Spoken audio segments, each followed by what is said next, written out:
किसान आंदोलन के दौरान कई प्रकार के निराधार दावे किए गए, जिसमें से एक दावा था कि नए कृषि कानूनों की सहायता से मोदी सरकार किसानों की भूमि को उद्योगपतियों, विशेषकर अडानी और अंबानी को बेच देगी। ऐसे निराधार दावों का तो खंडन भी नहीं किया जा सकता। लेकिन मैं एक दूसरे दावे की बात करती हूँ, वह यह है कि जैसे जैसे कृषि का बाजार फैलेगा, उसका विस्तार होगा, वह खुलेगा, वैसे वैसे कृषि पर आधारित जनसंख्या में कमी आएगी। ऐसा एक दावा किया है कांग्रेस के एक नेता दीपेंद्र सिंह हुड्डा ने, जिन्होंने उदाहरण दिया है यूएस का और कहा है कि वहां पर एक समय पर कुछ दशक पहले 25% जनसंख्या कृषि पर आधारित थी, लेकिन आज वह आंकड़ा मात्र 1% का रह गया है।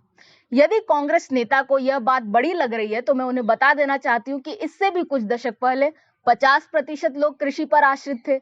उससे भी कुछ दशक पहले 1840 में 70% लोग कृषि आधारित थे, क्योंकि एक समय ऐसा था जब अधिकांश लोग खेती ही करते थे, कृषि संबंधित व्यवसाय ही करते थे। लेकिन आज समय परिवर्तित हो गया है और यह आंकड़ा 1% पर आ गया है। ऐसे में मेरा प्रश्न यह है कि 1% पर जो आंकड़ा आया है, उसका क्या कोई दुष्परिणाम देखने को मिला? यदि आप इसकी तुलना रेगन काल के यूएस फार्म संकट से करते हैं तो उसके लिए मैं अलग से एक वीडियो बना चुकी हूँ, जिसे आप आई बटन में जाकर देख सकते हैं। तो हमारा जवाब यह है कि 1% पर जो ये आंकड़ा आ गया, उसके फलस्वरूप हमें क्या देखने को मिला? तो देखने को मिला कि किसानों का मशीनीकरण हुआ यूएस के खेतों में और वहां पर अधिक उत्पादकता बढ़ी, लोगों ने निवेश किया और जो फार्म होल्डिंग साइज जो कि 1935 में अपने न्यूनतम पर चला गया था, वह फिर से बढ़ने लगा, जिसके फलस्वरूप एक लैंड ओनर के पास इतनी क्षमता आ गई कि वह निवेश कर सके, इनपुट्स डाल सके और इसके फलस्वरूप उत्पादकता बढ़ी और खेती से संबंधित आय में बढ़ोतरी हुई। तो क्या हम भारत में यह नहीं देखना चाहते कि किसानों की आय बढ़े?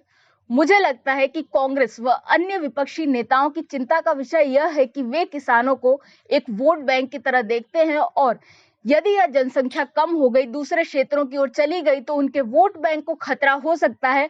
इसलिए शायद वे इस 1% के आंकड़े से चिंतित हैं। इसके अलावा मुझे कोई और कारण समझ में नहीं आता।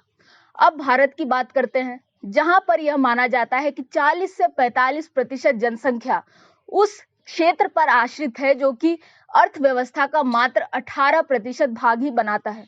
ऐसे में क्या यह संसाधनों का दुरुपयोग या कम उपयोग करना नहीं हुआ?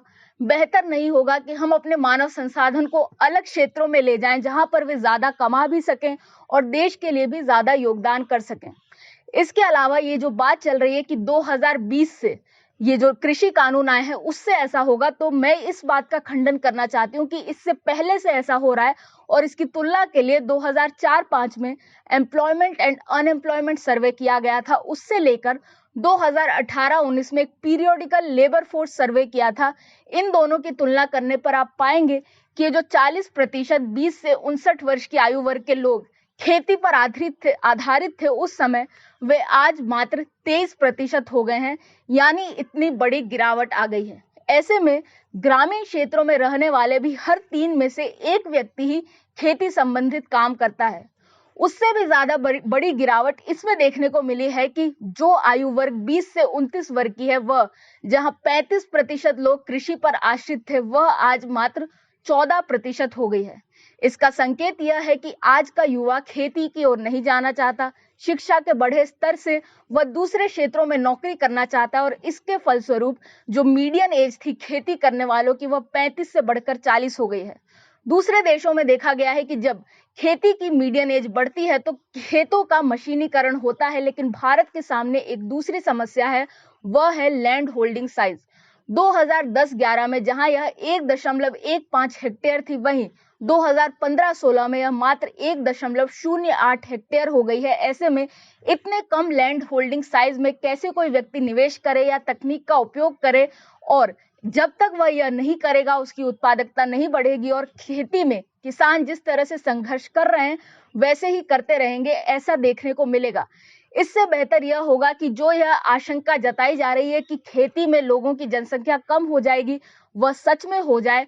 क्योंकि हम जो बात करते हैं किसानों की आय को दोगुना करने का, उसका सर्वश्रेष्ठ तरीका यही हो सकता है कि खेती पर आश्रित लोगों की संख्या को आधा कर दिया जाए। इसके लिए दो प्रकार की चीजें की जा सकती है। एक तो है फार्मर्स प्रोड्यूसर्स ऑर्गेनाइजेशन, जो छोटे छोटे लैंड होल्डिंग साइज के बावजूद भी यदि सभी किसान मिलकर खेती करेंगे तो सामूहिक रूप से उनके पास एक बड़ी भूमि होगी जिस पर वे मिलकर निवेश कर सकते हैं और बेहतर उत्पादकता ला सकते हैं। दूसरा विकल्प हो सकता है जैसे पट्टे पर खेती दी जाती है, अनौपचारिक रूप से उसका औपचारिकरण करके उसे प्रोत्साहित किया जाए ताकि एक बार जो खेती हो वह एक बड़ी भूमि पर हो और अलग अलग लोग अपना उसमें योगदान दे दें, अपने खेत को एक पट्टे पर दे दें और एक ही व्यक्ति वह खेती करे और शेष जो लोग बचें वे दूसरे क्षेत्रों में काम करने जाएं। इसके अलावा हमें देखने को मिलता है कि पंजाब और हरियाणा जो खेती की दृष्टि से सबसे संपन्न राज्य माने जाते हैं, वहां पर खेती करने वालों की जनसंख्या 20% से भी कम है। लेकिन क्या इसका कोई दुष्परिणाम देखने को मिला? बल्कि हम तो उल्टा यह देखते हैं कि ये राज्य कितने समृद्ध हैं, वहां किसानों की आय कितनी अधिक है और जो एवरेज लैंड होल्डिंग साइज है वह भी देश के औसत से 2 गुना है। पंजाब में तो लगभग 2.5 गुना है। ऐसे में यह जो समृद्धि की दिशा है वह सही दिशा है। चिंता इस बात की नहीं होनी चाहिए कि खेती पर आश्रित लोगों की जनसंख्या कम हो रही है। चिंता इस बात की होनी चाहिए कि यदि लोग खेती से दूसरे क्षेत्रों में जा रहे हैं तो वहां पर उनके लिए रोजगार उपलब्ध हो और उस क्षेत्र में काम होना चाहिए। लेकिन ये कृषि कानून जो लेबर फोर्स और मार्केट में एक लहर लेकर आएंगे, उसका प्रभाव दूसरे क्षेत्रों में भी देखने को मिलेगा जो कि सकारात्मक होगा। मैं हूं निष्ठा अनुश्री, देखते रहें स्वराज्य।